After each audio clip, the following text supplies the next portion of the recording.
J'ai volé en Californie pour rencontrer Motojitsu. Nous avons roulé sur les routes sinueuses, lui derrière moi, me donnant des conseils sur mes erreurs. C'est tout ce que je pensais que nous ferions. Mais la grande majorité de tout ce que vous allez apprendre n'a rien à voir avec ce que je vais dire et n'a rien à voir avec l'enregistrement ou les images GoPro ou rien. Et tout cela aura un sens absolument parfait lorsque nous aurons terminé. Mais je ne dis à personne ce qu'est une écrasante majorité parce que je veux que ce soit une surprise pour une raison spécifique qui n'aura de sens que lorsque nous aurons terminé. Qu'est-ce qui se passe? Certains profs semblent apprécier de voir les élèves en difficulté. Dans mes 5 premières années de conduite, mon type de conduite préféré était les courbes de montagne. La sensation de devenir de plus en plus à l'aise pour augmenter la vitesse et s'incliner dans les courbes était comme un grand 8 sans les longues files d'attente.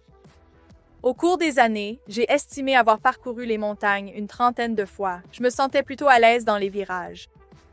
Comme je n'avais fait qu'une journée de piste il y a des années, je savais que je n'appliquais probablement pas les techniques les plus efficaces ou les plus sûres. Il y a toujours quelqu'un de plus rapide, plus compétent et plus sérieux pour améliorer ses compétences que vous. C'est là qu'intervient Motojitsu, que j'appelle simplement Motojitsu. Il a suivi 23 cours de moto différents, à plus de 300 000 miles d'expérience de conduite, dont 60 000 ont été réalisés lors de sa première année de conduite. Il a été un ancien entraîneur de la Fondation pour la sécurité des motocyclistes pour le certificat d'immatriculation de véhicules et le certificat d'immatriculation de véhicules 2 et est actuellement instructeur pour la clinique de conduite débutante, intermédiaire et avancée de Total Control depuis 2015. Il a été invité à devenir instructeur là-bas, plus vite que tout autre candidat. Il a également enseigné des cours de conduite de moto tout-terrain comme Moto Ventures et American Super Camp. Il a fait plus d'une centaine de journées de piste et a enseigné à plus de 400 étudiants lors de séances de virage individuelles dans les montagnes de Californie.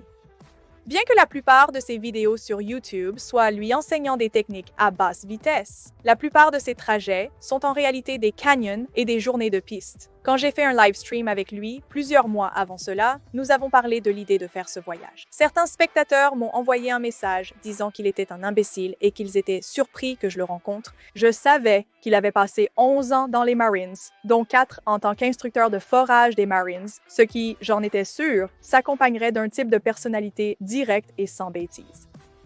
Évidemment, je l'ai prévenu que je risquais de pleurer. Je pense que la possibilité qu'une femme pleure est le cauchemar de n'importe quel homme, même d'un marine. Mais personnellement, je n'ai jamais pensé qu'il était juste direct. Nous avons rapidement passé en revue les compétences à basse vitesse de son programme de conduite expert que je partagerai avec vous dans une autre vidéo. Aujourd'hui, Motojitsu et moi allons parler de comment les choses se sont passées dans les courbes de montagne de Californie et de certaines erreurs que je ne savais pas que je faisais. Je suis ici avec Motojitsu Fast Eddie Greg Widmar, le gars des centaines de jours de piste lui-même qui n'arrête jamais d'apprendre, même maintenant, même s'il peut faire un cercle de 10 pieds. Oui, alors résumons en gros ce que nous avons fait aujourd'hui. Nous sommes d'abord descendus ici et nous avons fait les virages à haute vitesse, la session de virage en tête-à-tête que je fais avec 200. Tu es probablement la 290e personne avec qui je l'ai fait jusqu'à présent. Nous avons fait le virage à haute vitesse ou la session de virage en tête-à-tête. Je suis le coureur pour voir ce qu'ils font, déceler des problèmes de sécurité et donner un retour d'information. Ils me suivent pour avoir une perspective différente en ligne, puis au hasard, juste pour le plaisir. Ce n'est pas dans mes habitudes, mais je l'ai prise sur ma moto. Je lui ai montré comment contrôler l'accélérateur et choisir sa trajectoire. C'était effrayant. Vous pourriez utiliser les freins de manière efficace et briser les mythes selon lesquels freiner fera lever la moto ou causera un accident même au milieu d'un virage. C'est juste un mythe. Oui, tout dépend de comment vous l'utilisez alors. Je voulais ressentir ce que cela fait, simplement parce qu'elle vient de l'extérieur de la ville. C'est pourquoi j'ai agi ainsi. Donc, le genre de leçon que tu m'as apprise là, le positionnement sur la voie, oui, je me rapprochais trop de la double ligne jaune. Ce que je savais en théorie parce que je sais que Motojitsu a montré comment, si tu es trop près de la ligne jaune et que tu te penches dessus, un camion arrive et alors tu es, mais apparemment j'étais encore trop près de la ligne jaune du milieu, de la double ligne jaune, donc je devais être plus centré dans les virages. C'est juste pour que tu aies plus d'options. Oui. Et toute l'idée de la sélection de voies où vous placez votre vélo tout au long du virage, quel est le but? Je ne sais pas pour vous les gars, mais je veux travailler moins, je veux utiliser moins d'énergie. Oui, et le rendre plus facile pour que je puisse faire le virage. c'est le ciment. Si je peux rendre le virage plus droit, à cause de l'endroit où je place mon vélo tout au long avec le plus grand nombre d'options, je vais faire ça à l'extérieur, à l'intérieur, à l'extérieur, qui ne fonctionne que sur si le virage est ouvert, sans circulation en sens inverse, mais que vous vous engagez à traverser complètement la voie. Il vaut mieux que ce soit propre et que vous ayez une très bonne vue, mais ce n'est pas vraiment réaliste. Pour les virages sinueux avec des obstacles comme des cyclistes, des voitures ou du gravier, il faut plus d'options en plein virage pour s'adapter.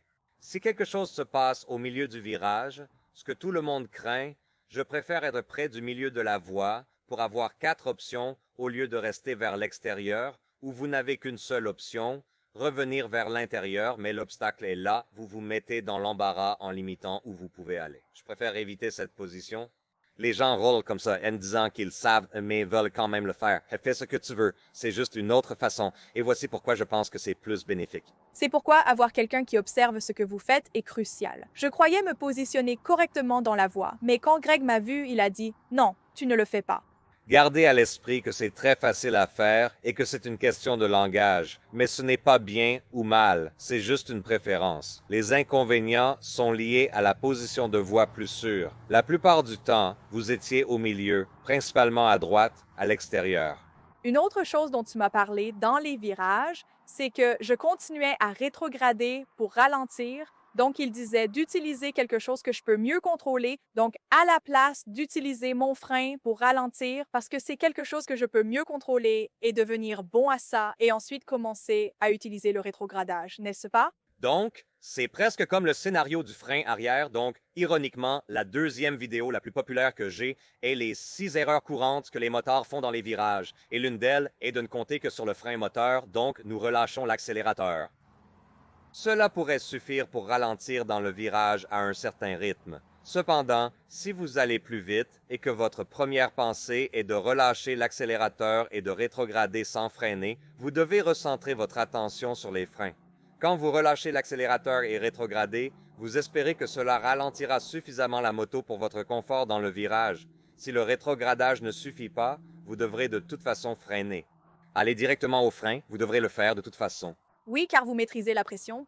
Quand vous vous y mettez et savez que le freinage moteur est trop important, vous devez remettre du gaz. Mais si vous n'avez pas rétrogradé, c'est différent. Simplement augmentez les gaz et ralentissez légèrement pour votre confort. Si vous n'avez pas eu à rétrograder, les freins sont sous votre contrôle lorsque vous voulez les utiliser autant que nécessaire. Quand vous rétrogradez, vous vous dites que le moteur va le faire et vous comptez sur une machine pour faire ce que vous devriez choisir de faire et parfois je vais faire un tour. Je réduis simplement les gaz et rétrograde sans toucher aux freins. Cependant, j'ai appris à utiliser les freins et je n'apprends pas seulement à rétrograder, vous réapprenez tout de nouveau. La même chose, comme je l'ai dit, apprenez tout, mais la priorité est les foutus freins, surtout le frein avant. Le frein avant est essentiel sur une moto car il permet de s'arrêter rapidement et sous contrôle. La pression du frein avant est la chose la plus importante que j'ai démontrée pour vous à l'arrière de la moto.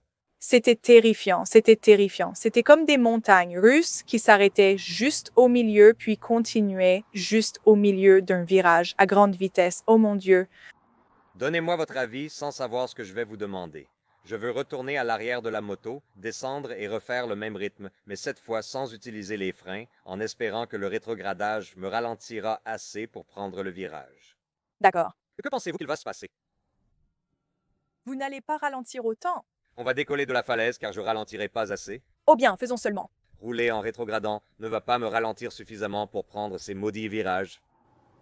Alors ce n'est pas... En effet, malgré sa vitesse, le réflexe devrait toujours être d'utiliser les freins en premier. C'est la base à apprendre. Quand freiner et comprendre que le rythme détermine presque tout. Comme lorsque je t'ai emmené par là sans freiner, car pour moi, ce rythme n'était pas rapide, Je vais juste doucement. J'aime la facilité, ça fait du bien si nous allons un peu plus vite. Seulement, faire cela n'est pas suffisant. Et en plus de rétrograder, je préfère contrôler combien je veux ralentir. Et c'est toujours avec les freins donc. Et le frein avant est la priorité à apprendre parce que le frein arrière a moins de puissance, donc il ne va pas ralentir autant. Mais parfois, je ne roule que dans les virages en utilisant seulement le frein arrière.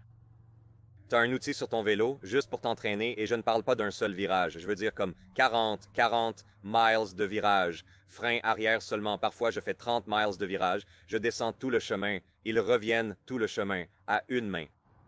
juste pour pratiquer le contre-braquage, et donc tu t'entraînes à une chose à la fois, et tu deviens bon dans cette chose, et ensuite tu rassembles tout, et maintenant tu es le cavalier bien arrondi et regarde vers l'avenir. Oui, l'objectif était simplement de voir plus loin. Planifiez et regardez à l'avance. Vos yeux devraient toujours précéder le vélo, car il serait illogique de braquer le vélo avant de regarder où vous allez. Pour être clair, je faisais comme vous parfois et je pouvais voir physiquement votre casque bouger de cette façon. Vous regardez un peu en bas une fois droit, puis reprenez le gaz pensant pouvoir accélérer sur la ligne droite. Vous auriez pu le faire plus tôt en levant les yeux.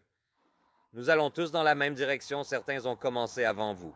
J'ai eu cette opportunité et j'y ai mis le travail nécessaire. Vous avez roulé le week-end au hasard avec votre famille et vos enfants, prenant beaucoup de congés. Vous ne pouvez pas vous attendre à jouer au basket dès demain à votre retour. Et Dunker sur le bras, n'est-ce pas? Oui. Il me faudrait 1000 ans pour arriver quelque part près de la fin, parce qu'il a commencé plus tôt et qu'il fait ça toute sa sacrée vie. C'est la même chose avec le golf ou n'importe quoi d'autre. Ah, je fais ça depuis un moment, mais ce sont des cours concentrés chaque mois et des milliers de kilomètres chaque mois, parce que nous vivons à San Diego où il fait 70 et ensoleillé toute l'année, donc je peux rouler tout le temps, et je suis juste un peu fou de concentration comme je vais faire une chose et pratiquer cela jusqu'à ce que je ne puisse pas me tromper. Si vous faites quelque chose 2 fois sur 10, c'est super. Si vous pouvez le faire 9 fois sur 10 et que vous ne vous trompez pas, vous l'avez enfin compris. Courtney a terminé MotoJitsu de toute manière.